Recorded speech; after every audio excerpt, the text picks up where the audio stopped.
besties! Welcome to our third episode of Agtutubo Online Youth Channel. And we are here at In God We Trust, Tagodin.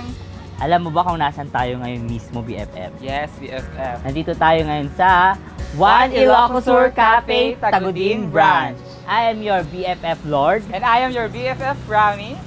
And kami ang inyong magiging host para sa episode na ito.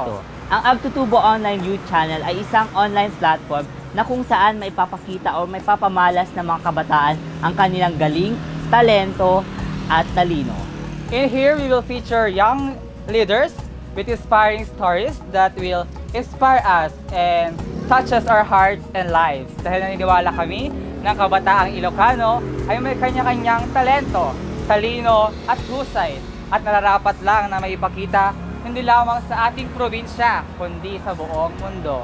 BFF, alam mo ba, isinusulong ng Provincial Government of Ilocosur, headed by our number one bestie, BFF Governor Jeremias Jerry Singson and Vice Governor Ryan Singson, kasama ang Provincial Youth Development Office and PPSK Ilocosur, headed by our BFF Bukal Big Singson, na kung saan isinusulong ang karapatan ng mga kabataan sa pamamagitan ng paggawa ng plataforma na kung saan mapapaganda at may promote ang youth leadership through active participation and recognition of our young leaders. Isa ito sa napakadaming programa ng Provincial Government of Ilocosur na kung saan may papakita at may papamalas ng mga kabataang Ilocano ang galing at kanilang mga talento. So pwede nyo kaming mapanood sa aming YouTube channel, our Facebook page through PYDO Ilocosur, and of course, our podcast through Spotify. Kaya mga BFF, don't forget to follow, like, and subscribe. Yan, nandito sa mga screen nyo. Ano naman yung pinaka-takeaways mo last episode, BFF? So, mayroon lang akong tatlong key takeaways, no? Yung kahalagahan ng pagsusulat talaga kasi, di ba, di naman natin alam na si BFF Emma nakasulat ng libro, ng kwento niya at pwedeng maka-inspire sa mga kabataan. And pangalawa is yung, gusto ko lang i-emphasize yung seeking help kasi seeking help is not a sign of weakness. Kumbaga, seeking help is a sign of strength kasi parang mayroon kang self-awareness na i-prioritize yung sarili mo. And of course, yung third is yung dapat alam mo yung mga protective factors mo, sinasabi nila. Yung mga, for example, kay Sir Eman is malakas yung social relationship niya, malakas yung support system niya kasi nga sila yung nag-push sa kanya para gawin yung libro. Ayun. Yun yung mga takeaways ko sa episode natin. Grabe, paganda ng paganda ang mga episode natin dito sa Agtutubo Online Youth Channel na kung saan talagang naipakita yung mga galing ng mga kabataan. So this month, BFF, ano ang aabangan ng ating mga kabataang Ilocano? So alam mo ba ang pinagdiriwang ngayong buwan ng Mayo? Ano yun, BFF? So ang buwan ng Mayo ay pinagdiriwang natin ang mga lahat ng manggagawang Pilipino na kung saan in here we specifically give highlights to sa mga efforts and achievements ng ating dear workers. Our special guest focuses on creating a livelihood na hindi lamang nakabase sa kanyang hilig, kundi isang malaking bahagi ng kultura ng Ilocosur. Alam mo din ba, BFF, ang guest natin for this month ay naparangalan bilang isa sa mga 10 outstanding young leaders of Ilocosur last year during the Titong Singson Youth Leadership Congress. Kilalanin natin siya sa video na ito. Kabataan, Ilocano, kabataan na nag-Ilocosur. Pagkakaisa'y nasa ating mga kamay, sa kapayapaan tayo ay maging gabay. Magkahawak ng kamay, kahating ng daan, patungo sa makabagong pamayanan. Anak de Ilocosur.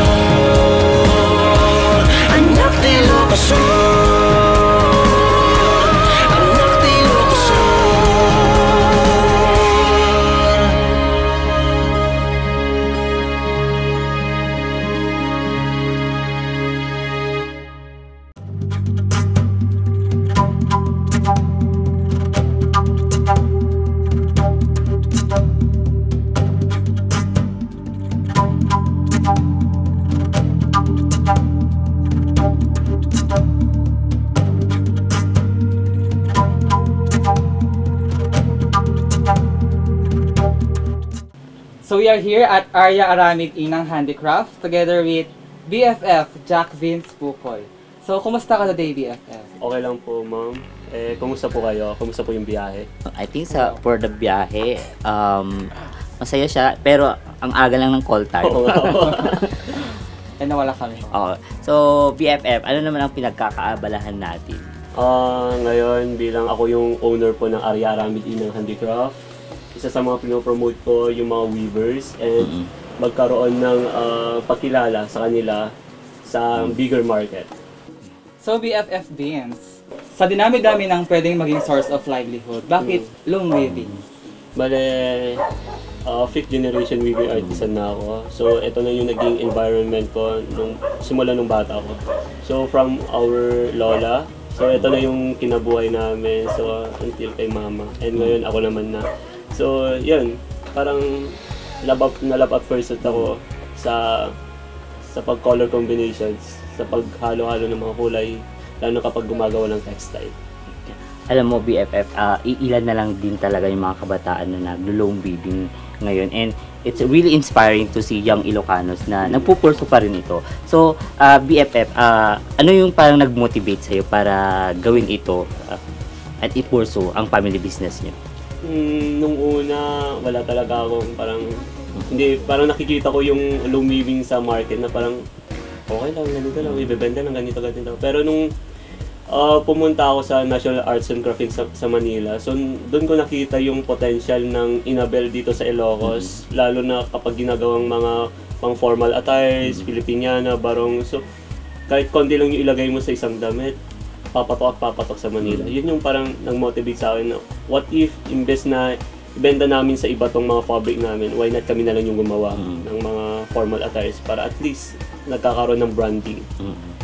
And para makilala din yung mga culture natin dito. So, tanong ko lang, BFF, bata ka pa lang ba, nagka-interest ka na sa family business nyo, or more on sa pangarap mo dati? More on sa pangarap ko dati kasi gusto kong magtapos ng engineer So, and then na-expose ako sa technology. So, why not kumuha ako ng computer engineering na course?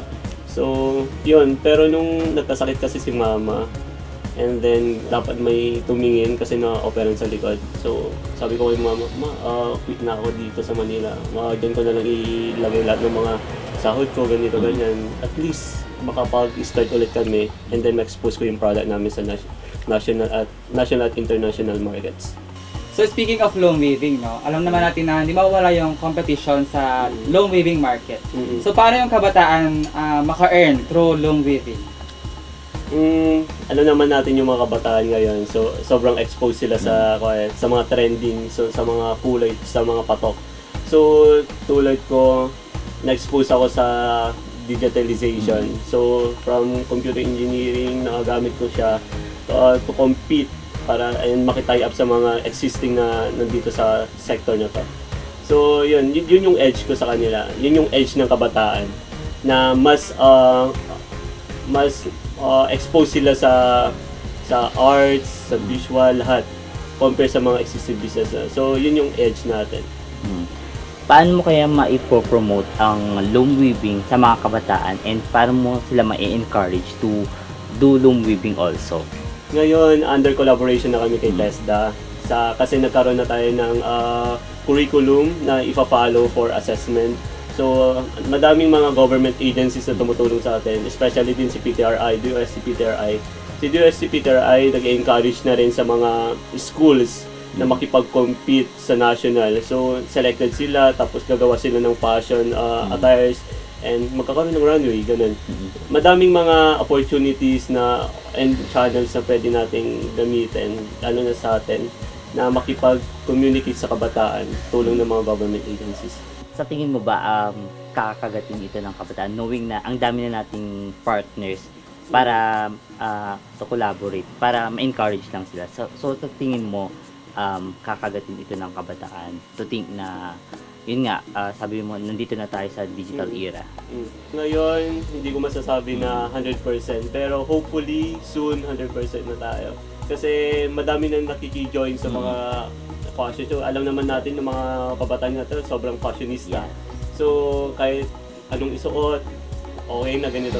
So hopefully soon magkaroon na ng memorandum siguro or something na engagement more sa mga ganitong sectors. Tama yan. So, alam naman natin na hindi madali yung yung long weaving. So, ano yung mga challenges na na-experience mo along the way and paano mo ito na solusyonan? Especially yung pinakauna, yung manpower eh. Alam naman natin sa mga this age, yung mga weavers natin, mga matatanda na. So, yun sabi ko kanina, under collaboration with government agencies, tumutulong naman sila sa atin. Lalo na si TESDA kasi napapatraining na. And then, yung mga tinitrain na, if pasado sa assessment, magkakaroon ng parang kit or something, and then mag-start na siya ng isang negosyo. Parang ganun. Nakikita mo ba yung sarili mo na ipagpatuloy pa to in the future or siguro ipasa na lang? Siguro sa generation namin, yung gusto ko talaga, ipapasa ko to sa next generation kasi iba yung impact ng yung handmade na textile. Iba ito yung, kahit sabihin mo na ang mahal siya, pero yung quality, and then mas flexible pa to sa market. So, hopefully, yung susunod na generation, mas louder na siya, mas magaling na siya kaysa sa akin. Para at least, kung ano man yung hindi ko nagawa ngayon, at least meron siyang ipagpapatuloy. Hopefully din ang mga kabataan, meron silang will to ipagpatuloy ang long weaving. So, BFF, if may pagkakataon ka na makausap ang mga kabataan natin dito sa Ilocos Sur, ano yung parang sasabihin mo sa kanila? Ito yung palagi kong sinasabi ko sa sarili ko. Every time na nagtatalk ako sa mga iba't ibang institute, mahirap ang maging mahirap, pero mas mahirap ang kabataang walang pangarap. Kaya, habang bata pa kayo, habang kaya nyo pang gawin yung mga bagay na gusto nyo, gawin nyo na kasi at the end of the day, wala namang tutulong sa'yo kundi yung sarili mo eh. Wala namang magpupush sa'yo kundi yung sarili mo. Kaya habang bata pa kayo, gawin nyo yung gusto nyo. So ayan, no, for the last 2 episodes, ang mga naging guest natin is tumalang sa Fillers Game. So this time, may bago, BFF, mga besties, may bago tayong laro. Alam mo yun? Anong bago? Anong bago yun? Hindi ko din alam. Charis. So our new game will be calling it Katalk or Kabataan Talk. This is our version of Fast Talk. So we will be asking our guests kung ano ang pipiliin niya. Parang ka-talking stage. May nakaka-talking stage ngayon. Alam, nag-exit. Wala, BFF. Okay. Pero bago natin gawin yan, BFF, ituturo muna tayo ni BFF Pins dito sa kanilang shop and paano gumawa ng kahit long weaving or abem. Ay, abem, sorry. Basta itong suot natin. Bago natin simulan yung pag-aabi, ito yung tinatawag na weft or talinyas. And then, ito namang wooden craft na to, ito yung tawag dito, bangka. And then, ito yung paggawa dito. Kung ano yung apakan mo, doon mo yun itutusok. Ganun. And then, ganun din sa kabila. Ganyan. Tuloy-tuloy yung paggawa. And then, yun. Kasi ano yung parang mapalawa. Or Yung weed po. Bali yung weed po, depende siya sa dito po. Sa may, ito yung parang sugod, tawag namin dito. Mapapalaki mo yung weed nito if magkakaroon ka ng maraming warp. So, nasa bilang yan. And if idodoblin mo to, idodoble din yung itutusok mo dito. So, para umaba. kasi na may katindig mo dahil si BFF mo ba? I mean, Finished product.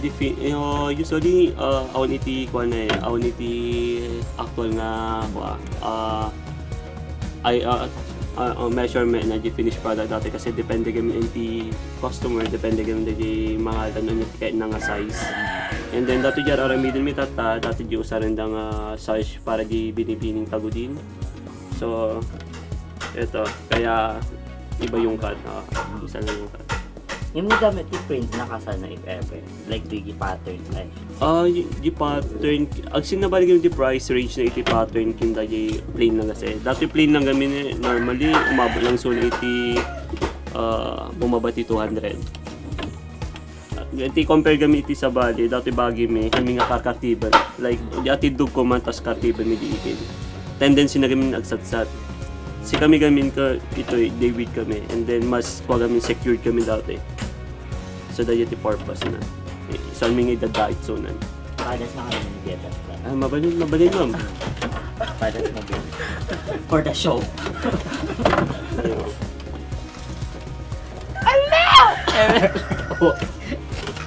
No, sa dito ka nung pagpadektayan po sa tipang iyoso, tam. No, among tag-iyoso. Tapos ipasangos. Ay, ma'am, baliktad ka ma'am. Baliktad, ayan na dagi ko where iso tipang tudukan. So, but, and then, iga ma'am yung ulo na. Yung ulo? Kasi ayaw mo dyan may kata. Iga mo naman dyan may kata. Naglai! Nag-iyoso! Naglinggo, ma'am! Naglinggo gigim. Nag-enjoy. Tuloy-tuloy mo. Ay, So, kumusta naman yung experience mo BFF sa pag-hobby? So, grabe pala, no? Hindi pala madali yung pag-hobby. Pero, sabi nga nila, if you love what you're doing, you can do it, di ba? Yes, BFF. Sabi nga nila, kapag may tiyaga, may sinangla. Ay, iba tayo. May tiyaga, may dilaga. Okay. So, gawin na natin ang Katok! Kabataan Talk! So, ito pala yung Catch BFF, no? Habang nag-hobby si BFF Vince, sasagutin niya yung mga tanong natin. So grabe pala yung plot twist. Pero for sure, kayang-kaya natin. Ay, kayang-kaya ni BFF Vince yan sa video na ito. So first question, BFF. Traditional or new innovation? New innovation. Kasi lalo na sa ganitong sectors, mas need natin i-innovate yung mga products natin para at least highly competitive siya sa market. Second BFF, tela or computer? Tela pa rin kasi ito yung pre-produce ng business namin eh. Running or walking? Running siguro kasi need natin bilisan kasi nahuli na yung textile natin sa national market. Leader or boss? Leader kasi magkaiba yung boss eh. Yung leader may pinapatunayan. Yung boss taga baon, taga ganun. Okay, last question. Eto, Jowa o Arya? Arya pa rin. Okay, pinaka-last and question. Si Vince Bukol ay kabataang May pangarap. Kasi sabi niya kanina, mahirap ang walang pangarap. So, wag na mag-jowa. Arya. Okay.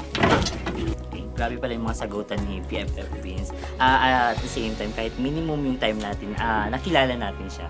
So sadly, BFF, dyan na nagtatapos yung episode natin. So thank you so much BFF Vince sa pag-unlock ng aming imbitasyon. Thank you for coming. Meron ka bang gustong pasalamatan or i-promote? Gusto kong shoutout yung mga kasama kong loom weavers dyan. Ilocos Sur Handloom Weavers and mga buoy crafters diyan dito sa Ilocos Sur. Laban lata para iti next generation. Ano sila pwedeng mag-order dito if gusto nila? Just visit po yung Arya Aramid Inang FB page namin or contact us 094537-11186. Andiyan, sorry. Okay, so dyan na nagtatapos yung episode natin for this month. See you again next month. Same time, same YouTube channel, same Facebook page, same Spotify, and same TikTok channel. Brought to you by the Provincial Government of Ilocos Sur, headed by our #1 besties, BFF Governor Jeremias Jerry Singson and Vice Governor Ryan Singson, kasama ang Provincial Youth Development Office and PPSK Ilocos Sur, headed by our favorite BFF SPM Bukal Big Singson. I am Rami. I am Lord. I am Jack. And we are your Atutubo besties for the youth of Ilocos Sur. Hey! Anak ni Ilocos Sur.